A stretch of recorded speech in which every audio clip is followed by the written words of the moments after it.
Welcome to the Exceptional Sales Leader Podcast with Darren Mitchell. If you're a sales leader looking to take your leadership to a whole new level, then this is the podcast for you.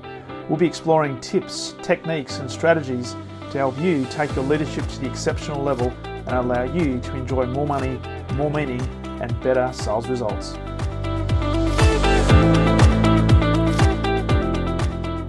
Welcome back to the Exceptional Sales Leader Podcast, and a very warm welcome to a man that I had to just get the right pronunciation of his surname, Mr. Bernie Kassar, all the way from San Francisco. How are you, my friend? I'm doing great. You did a great job on the enunciation there. Well, before we press record, I just said, hey, in Australia, we pronounce that surname as Kassar. And he said, no, it's Kassar. And I must say, Bernie, Kassar kind of rolls off the tongue a little bit better than Kassar. I would agree. Uh, but I will respond to either name. No, I love it, love it. And you're also sharing you did have some family connections over in Australia, and you'd worked with a lot of larger organisations in your business dealings over here. So, mate, there's a connection. We are all connected. Yeah, no, I love your part of the world. And luckily I live in California, so it's a straight shot. I remember when I lived in Minnesota and where I grew up, my first trip to Australia, we had to cut through LA and then go. So it was quite the lengthy trip. It is, and it's if I think back, I was in Vegas in December, and I think it was 13, maybe 14 hours from Melbourne to LA, and then how's Yeah. this? It said on the ticket there was like 2 hours from Los Angeles to Las Vegas, and I think the trip itself was like 40 minutes. It was Yeah. it was weird. It wasn't that far at all. No, it's not far at all. You'll come to find they pad a lot of the timing so that they can provide a on-time record. Ah, It bakes in delays and such.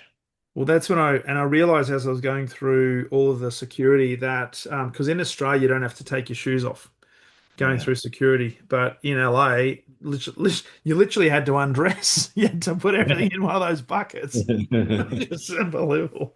Yeah. So, hey, thanks for jumping on the podcast. Greatly appreciate this. You're the founder and CEO of Latitude 39, been heavily involved in incentive compensation management platforms for a number of years.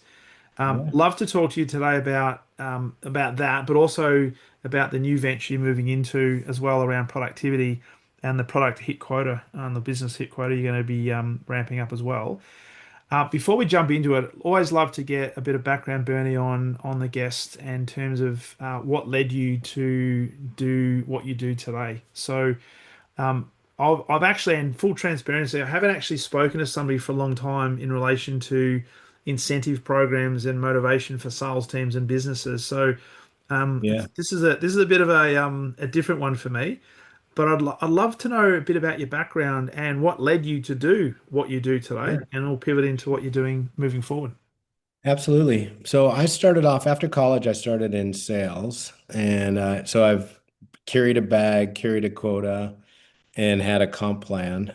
So I started in sales. I moved to California in 1999 and started at a company by the name of Callidus, which eventually got bought by SAP, big global giant.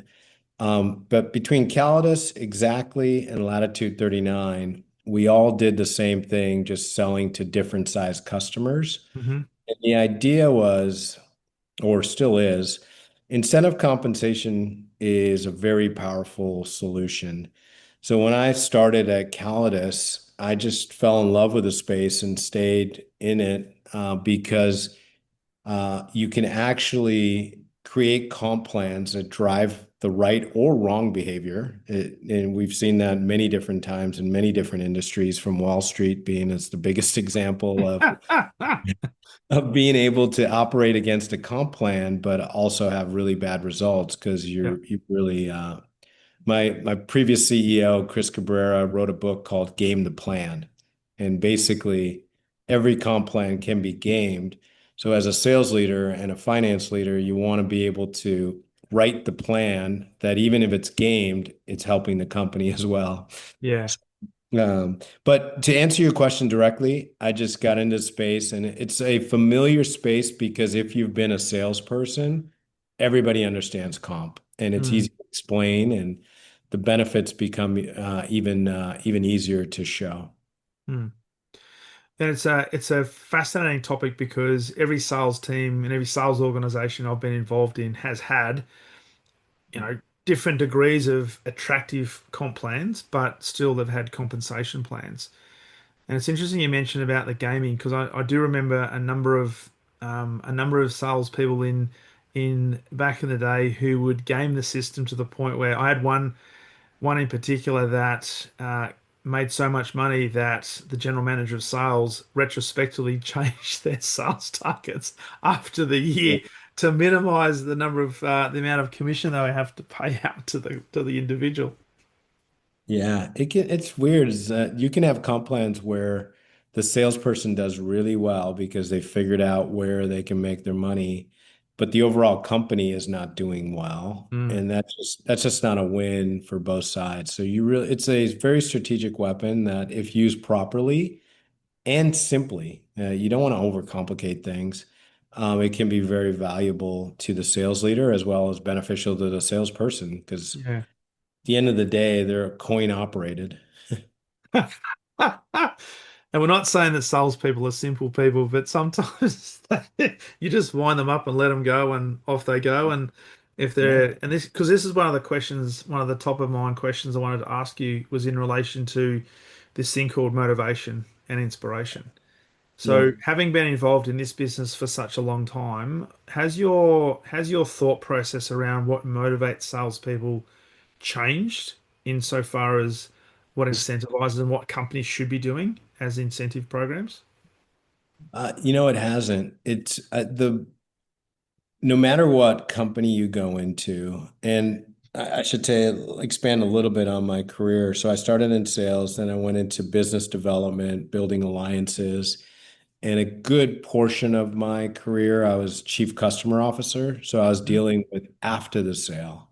And that's a very interesting role because now you're dealing with the customer that's been told X, Y, and Z That's when the right. product does A, B, and C. So but to come back to your question, it's very interesting when you use comp properly, how you can align an organization and what hasn't changed really is every organization you go into, they're trying to maximize the productivity of the salesperson and selling the right products. But sometimes what I have found is they overcomplicate a compensation plan and the best practices after looking at thousands of different comp plans is really you don't want more than three components to focus on when to have a salesperson focus on and Mm, pay on those three components. You can go up to five, but three is really ideal. And that's where we were looking at the data, and that's where you found high performance. So you really, no matter what industry you go into, the behavior was driven by a comp plan that was understood. mm. And if it wasn't understood, they would go find the area that where they can make the most money, which wasn't the best for the company. Which is the gaming of the system, as you talked about before. Yes. So with that, then, if you talk about three key areas, maybe maximum of five, does Yeah. it change based on organization, or is there sort of like three founding principles when it comes to compensation and incentives for sales teams as to what tends to work? Yeah.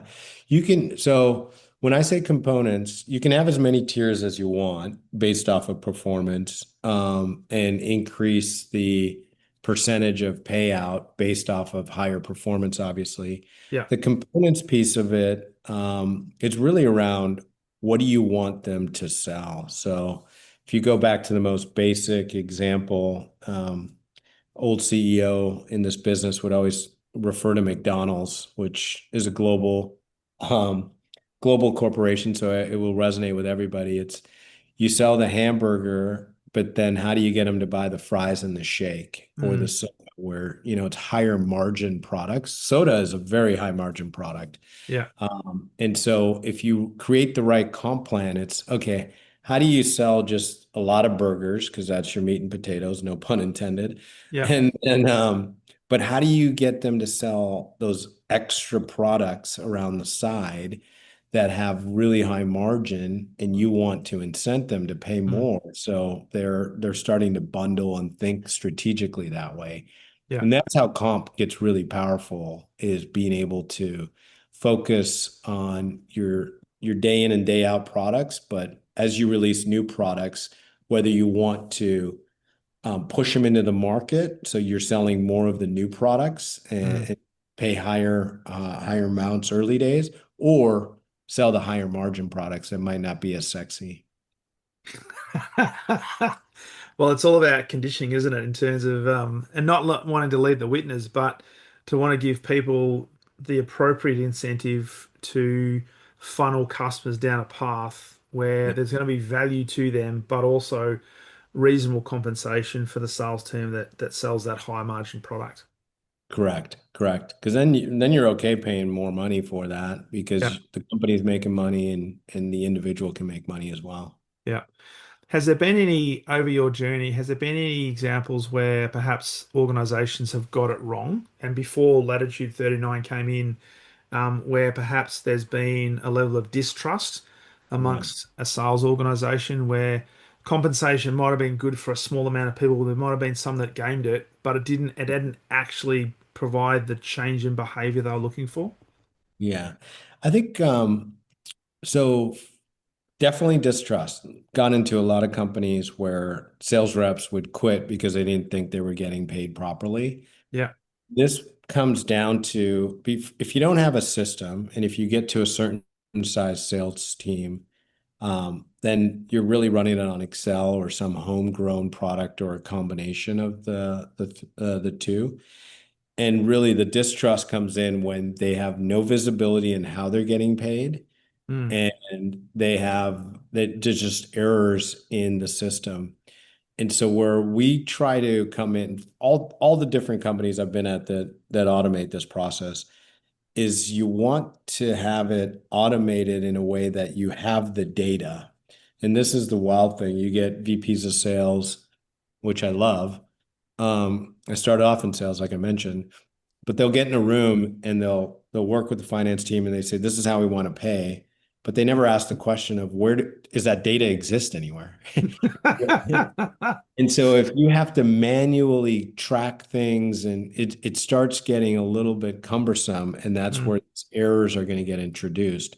So the biggest thing for salespeople, it's not even if you pay them weekly, monthly, quarterly, it's that they have a visibility of after they closed a deal, they can go log into something and mm. see what they're going to get paid. And that's the Yep. motivation to them.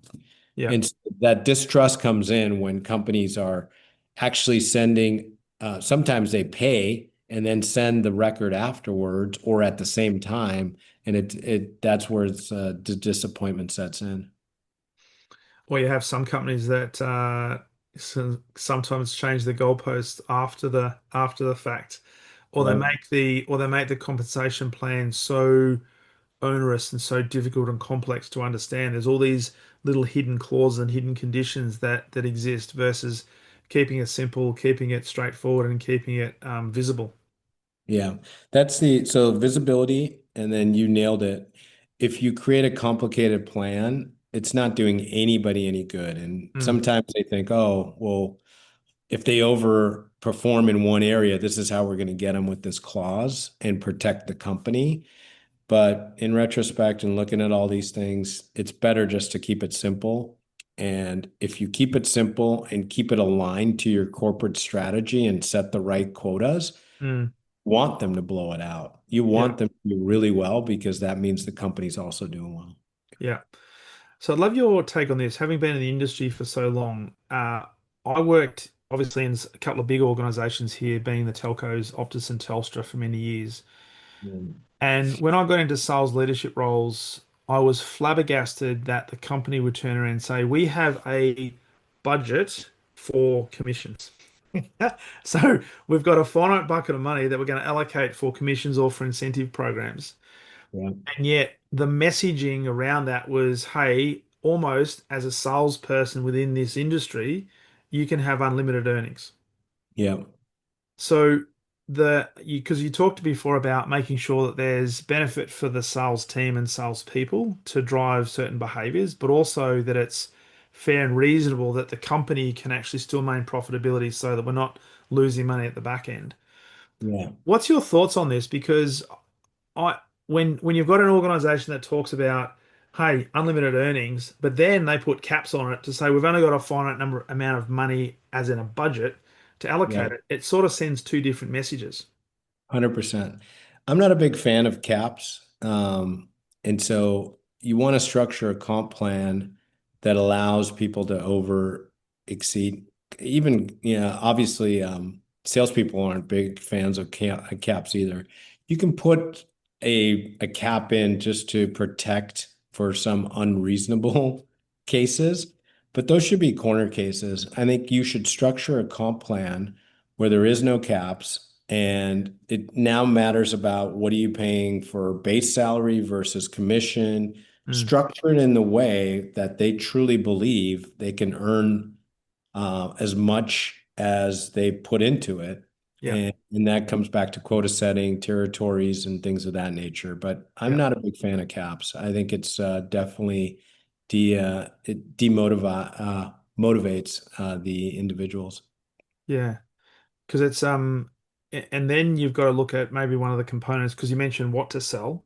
Maybe one Yeah. of the components then is what's the higher margin products and services that we want to put more out there in the marketplace. And if you ran your commission plans or your incentive programs as like a percentage of booked revenue, then it's almost like, well, how long's a piece of string versus saying, well, we're going to cap it at this amount, Yeah. but you can earn as much as you like. Well, it sends a completely different message, doesn't it?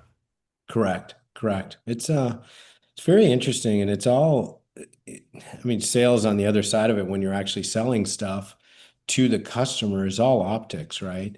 How you present everything, even down to silly things like okay, I can sell it for, and this is an old simple one, but I could sell it for $2,000. But if I make it 1,995 or 1,999, mentally the customer thinks, oh, okay, it's Yeah, below 2 grand. So yeah. it's just these little things. It's all about optics and packaging and even ending your pricing with unusual cents at the end. So Mm.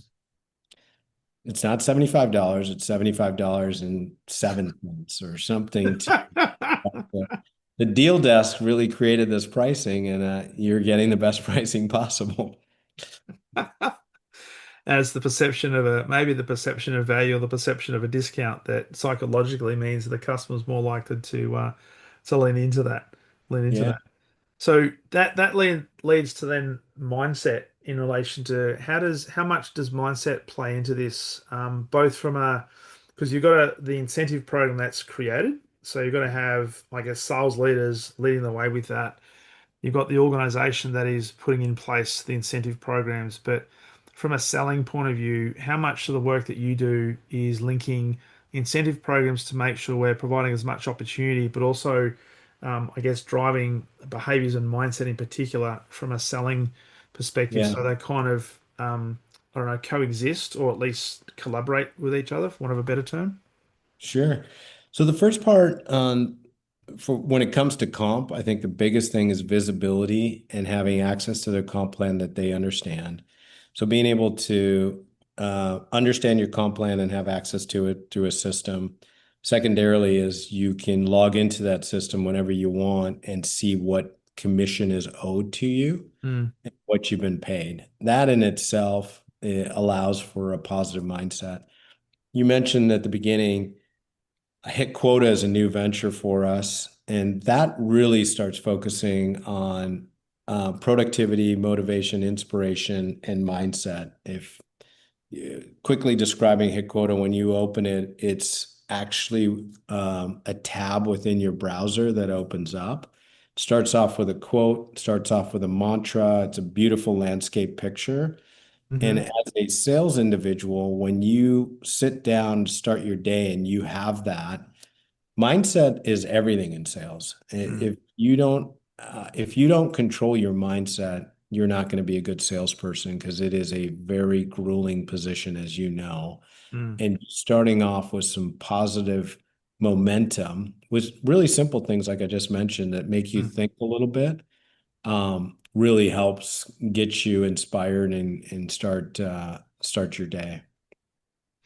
Because you mentioned how important it is that mindset is maintained throughout the entire day, because you might, and this for a lot of people, they might have more energy at the beginning of the day. So that's where they do their strategic thinking, their strategic planning. They go and have the complex conversations with their customers. At the back end of the day, they're perhaps a little bit more fatigued and mindset's not actually at the optimal level. Yeah. But it's important for us to maintain that throughout the entire day, from a mindset point of view, because to add value to your customers. Um, but then you need to have some sort of compensation or incentive program, or all the sales leaders have to then provide the environment where that mindset can continue to be, I guess, visible or at least be aware of.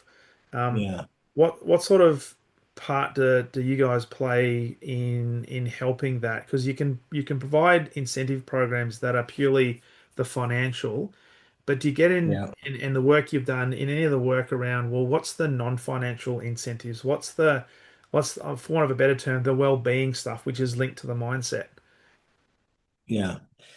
I haven't seen a comp plan yet that ties a little bit of that. There's MBOs, management by objectives, where that becomes more task work or project work.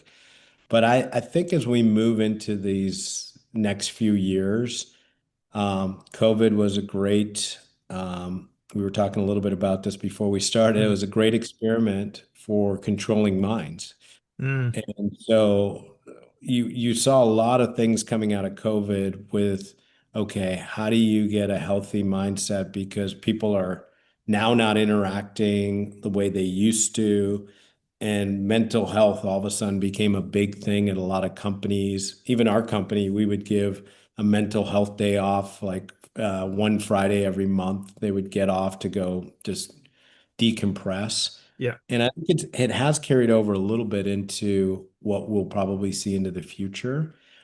And so if you, I don't know how you would actually incent on something like this, but I do think it's the leadership's responsibility to be talking about it. I mean, at the end of the day, a sales leader is all about, okay, making sure process is followed, Yeah. but inspiring and motivating is one huge part of the job, as you know. And then the other part is helping remove obstacles so deals get done, either dealing with your internal bureaucracy or helping with customers to close deals and such. But there's a huge part for that inspiration, motivation, and they can do their own little programs to keep Mm. folks engaged on that side. Which leads to the question I wanted to ask around. We've talked about some of the positive stuff around how incentive programs and compensation programs can drive behavior in the right way. Yeah. Have you seen many examples in your career where perhaps, despite the best of intentions, they actually became a bit of a demotivator, and where perhaps companies haven't got it right, and that's had an impact that's stifled their growth? Because I'm Yeah. thinking that people that are listening to this, they'll be probably in organizations where they're currently grappling with the incentive program hitting, we're getting towards the end of the financial year here in Australia for most companies being the end of June. And so it's going to be all hands to the pump to try and get as much stuff done and try to maximize earnings, maximize profits. Have you Yeah. seen many examples where perhaps companies haven't got it right? That Yeah. all the positive stuff we're talking about, motivation, has actually not worked? Yeah.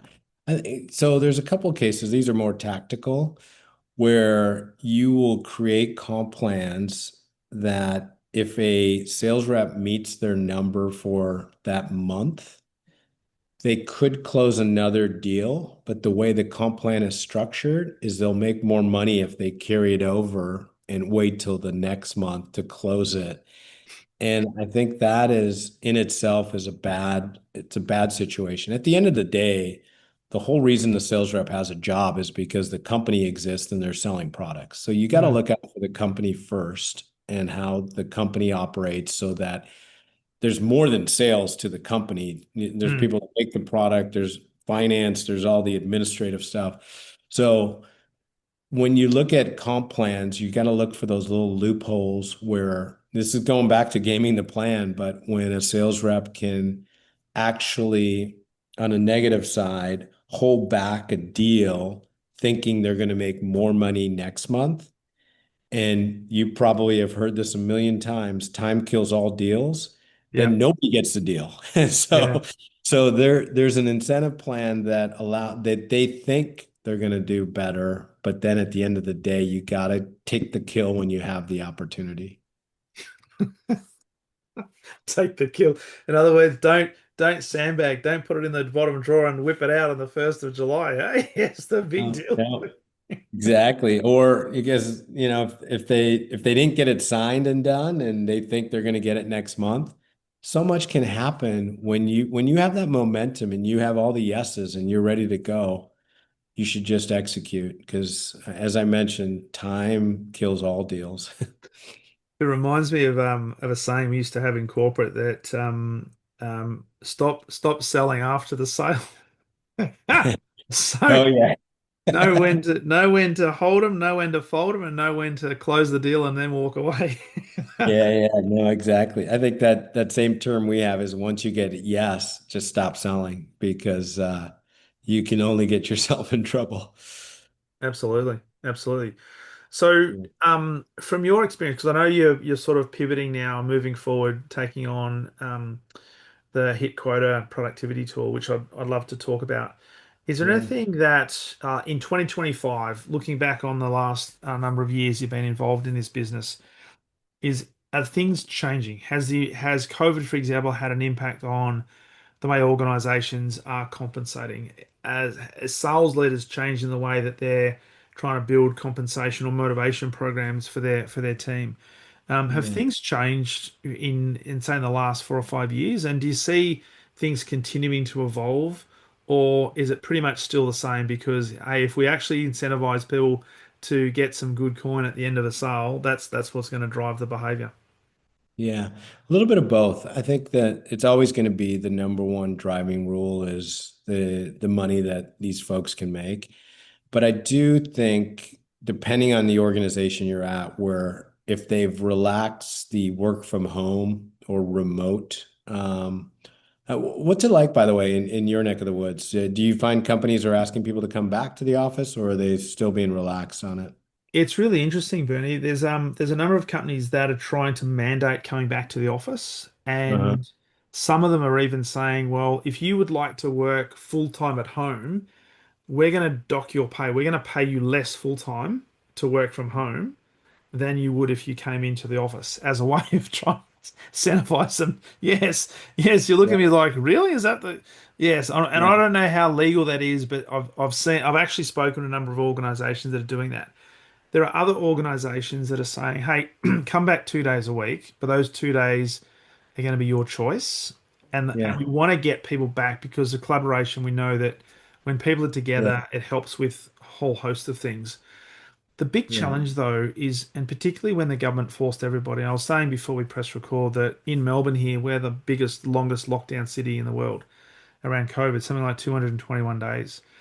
People have now realized that I can be productive not having to travel.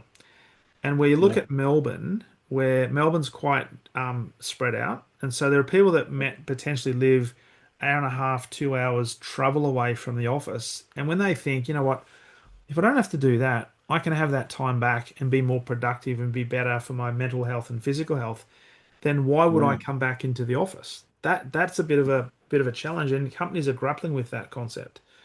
Then you've got the yeah, other thing where there's a lot of office space that is not necessarily back to full capacity, and all the surrounding businesses that have historically relied upon traffic to be yeah, in those areas are not there. So that's having an impact on their business as well. So it's all about how do I incentivize and how do we incentivize people to come back into the office? People are yeah, always often saying, well, if you want me to come into the office, are you going to pay for my car park? Or are you going to pay for my public transport ticket? some sort of thing. So there's more companies are now looking at more incentives to try and entice people back, but it's not easy. Yeah, no, it's amazing that even if you're not in sales, it comes back to incentives and people's time, and they've wised up, including myself. I used to have an hour commute each way, Yeah, and I don't think I could do that ever again because it's just you realize how much time you're wasting. Now, granted, I like somewhat of a reasonable commute because I listen to podcasts like yeah, yourself, or yeah. you get to decompress a little bit on your way home. You do. But the amount when you have an hour, hour and a half because of traffic, it's hard. So back to your original question, I think some of the things that I like the mix of office interaction. I think well, before I started Latitude 39, when we had exactly one of the things that seemed to be working well is picking days when people would be in the office instead of Yeah, letting them pick it, because then at least you know everybody's going to be there. There's going to be yeah, energy and there's going to be collaboration. And the incentive was we're going to pay for your lunch, right? yeah. So Okay. you can come in, get a free lunch. And so there's different incentives that are working that way. As I look at 2025, I think that this whole healthy mindset and just being able to work on that, you see more companies trying to provide more things around that.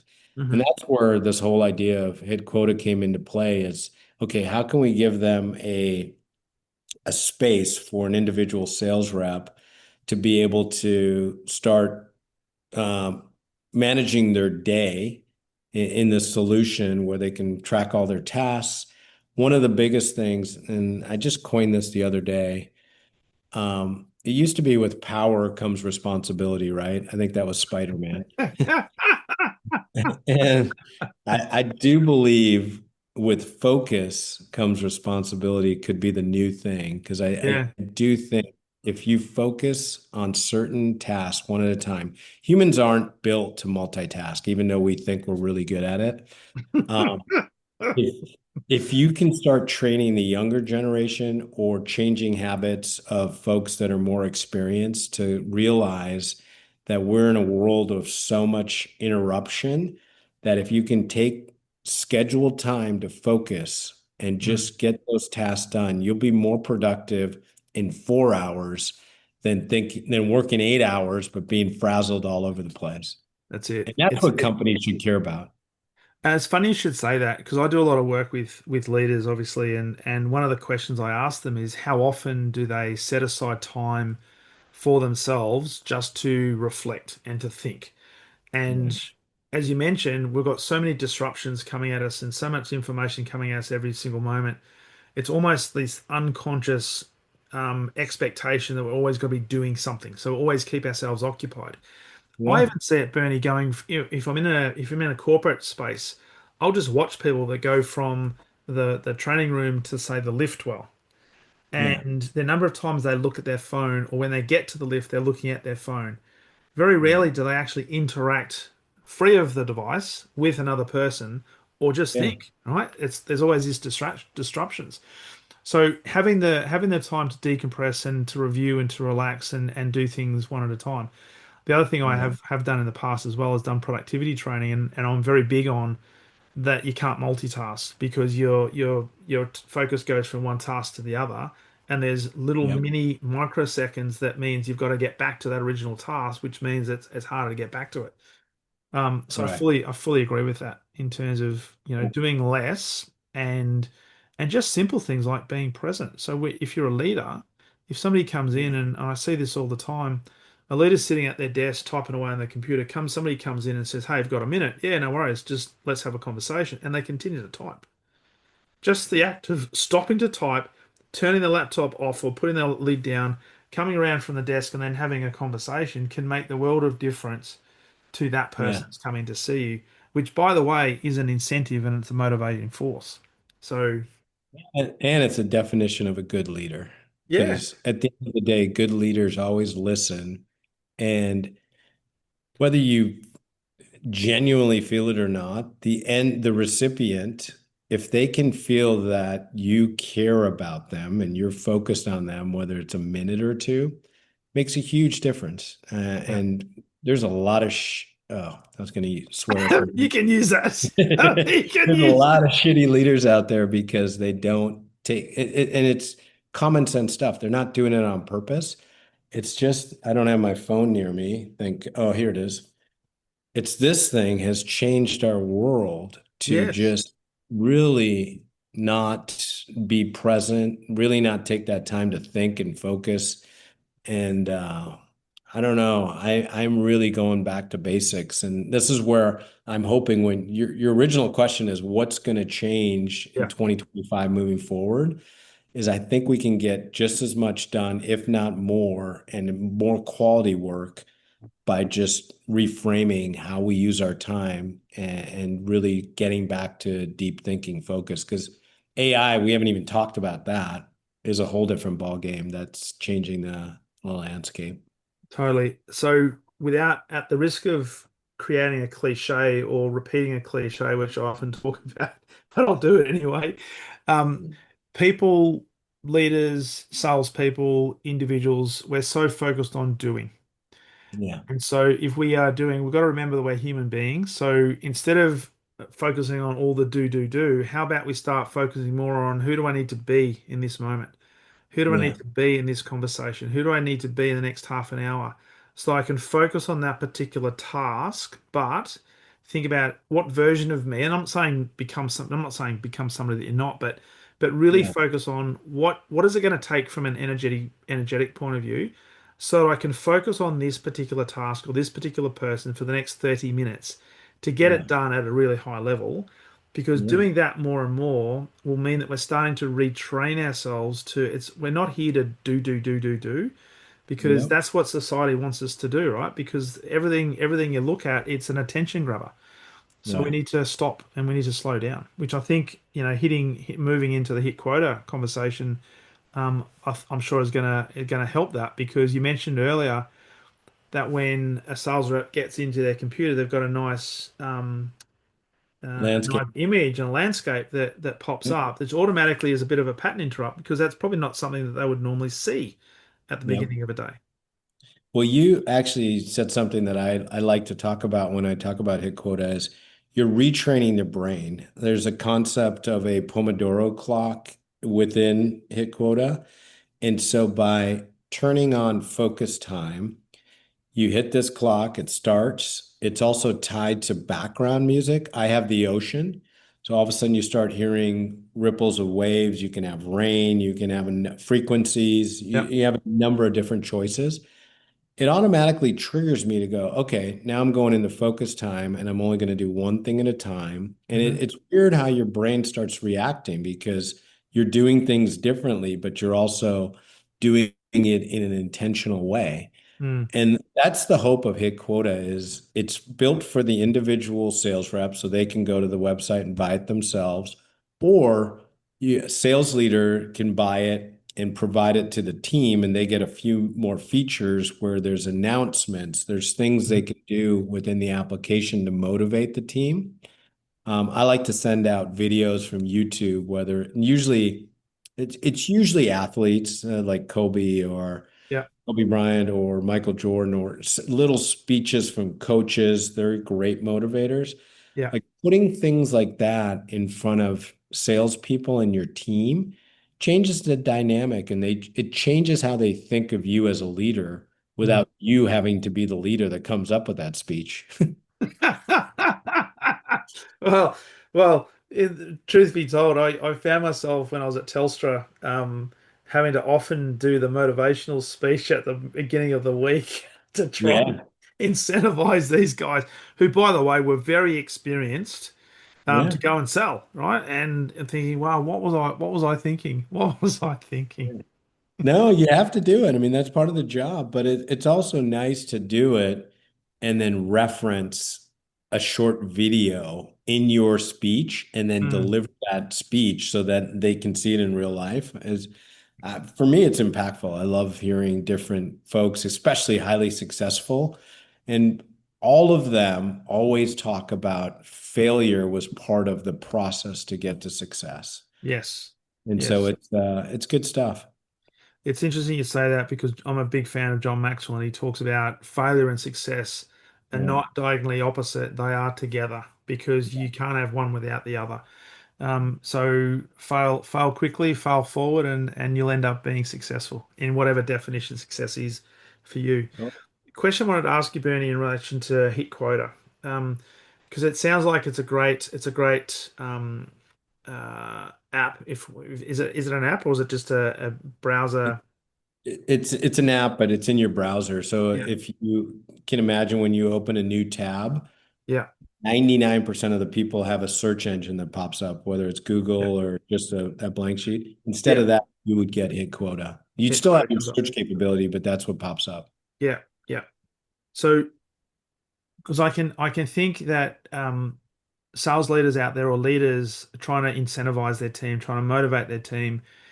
Um, I don't want this to sound disrespectful, but the hit quota shouldn't be, I guess, the be all and end all to help people become more productive. So what I'm asking here is how do people maybe change their own thinking, their own narrative around what is productive, where am I going to focus, how am I going to use Pomodoro, where hit Yeah. quota can be an augment or a complement to that to supercharge their productivity rather Yep. than be the external. That is the reason why I'm productive.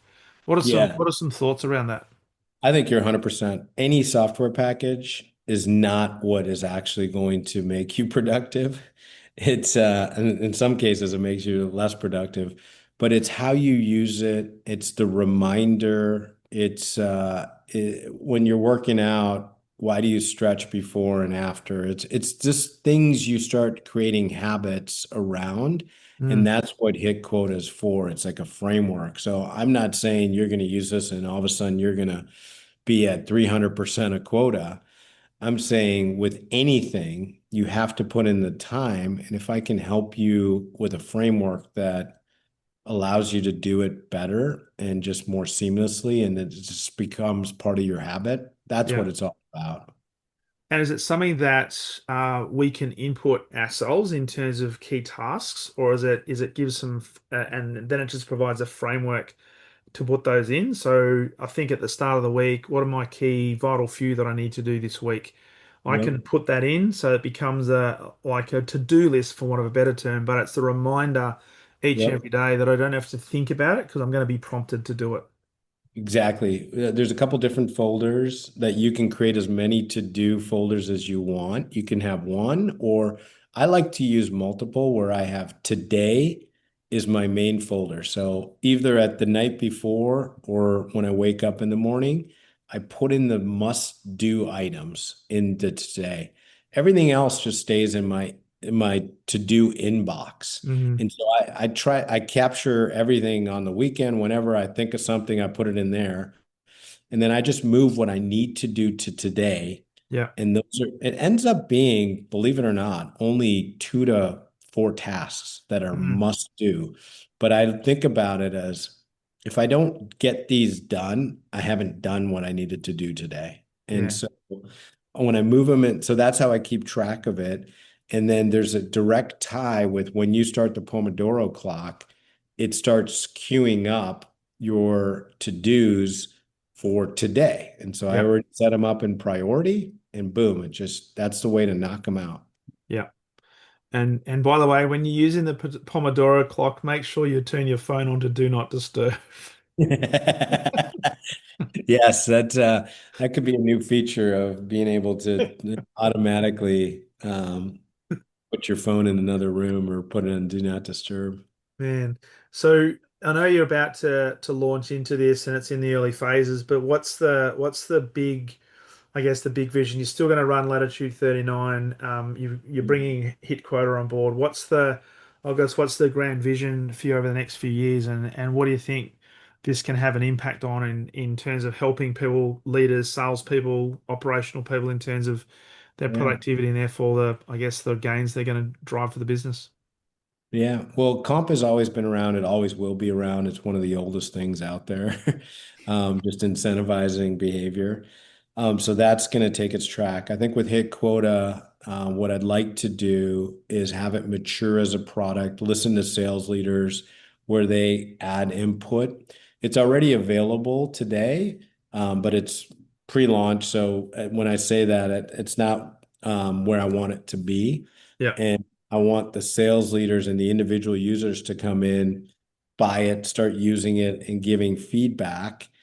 And where I want to see it go is how do we make people think, slow down, think, focus, spend that time doing it? There's AI capabilities in it. So ChatGPT is already built in it. In the future, I'd love for it to organize your tasks based off of what you prioritize. And it starts blocking out your calendar and giving you different examples of how to be more productive that way. yeah. And then provide some training around it because I do think the younger generation and even more experienced folks like myself, how do we work through that? Oh, looks like I got a visitor. One second here.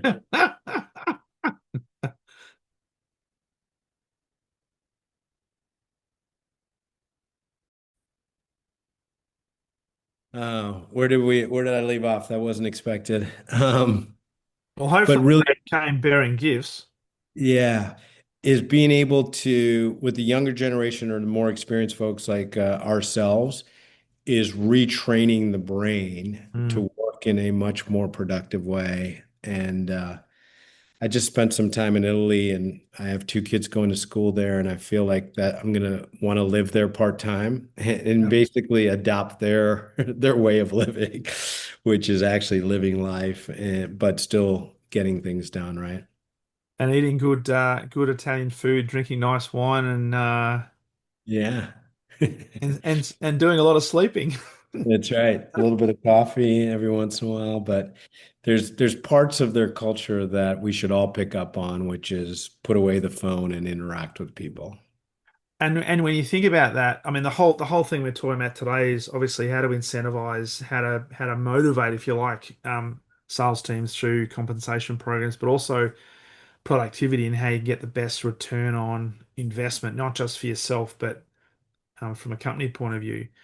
Yeah. And I think the being part is a huge thing. And when you talk about cultures like Italian cultures, it's all about connection. It's all about people. So, whether we're a sales team made up of individual people, if you as a sales leader can build a connection amongst that group, then the momentum can be built because there's a caring factor within there, and you can help each other become more effective, which means put away these devices, right? Have a conversation rather than have Yeah. a conversation through the app or through your Yeah. email or whatever the case might be.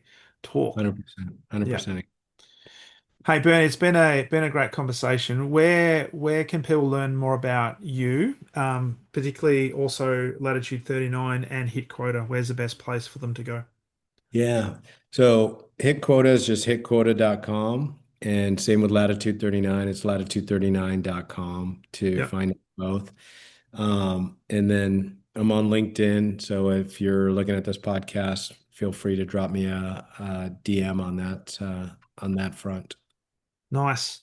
It's been an absolute pleasure having you coming in all the way from San Francisco. If there was one piece of advice, piece of guidance from the work that you're doing and the work that you're now looking at doing moving forward, that's going to Yeah. help sales teams, but also help sales leaders, what would that be? I think authenticity is the key to being a good leader as well as being a good sales rep. If you can really just, you're going to learn all these scripts on how to sell things. It's just be your authentic self while you're also trying to do your job, and people will resonate and build that rapport quickly. Where I think people sometimes try to be somebody they're not, and Mm, it's detrimental. So be an authentic leader, be an authentic sales rep, and you'll see some interesting things happen. nice. Great advice for everybody, whether you're new to sales or whether you've been in sales for a long time. Just Yeah, be you. And that's all you have to yeah, focus on being. Awesome. that's right. Mate, That's right. absolute pleasure having you on the podcast. Thanks again for joining the Exceptional Sales Leader podcast. Uh, Pleasure. Thank you for having me. All the best, mate. Thank you for listening to the Exceptional Sales Leader podcast. I trust the information in this episode has been helpful in your journey towards becoming exceptional. And remember, please take the time to rate the show, subscribe to the show so other people can find it. But also, if I can help you, jump on my calendar, go to leadwithdarren.com and let's have a conversation about how I can help you along your journey to being exceptional.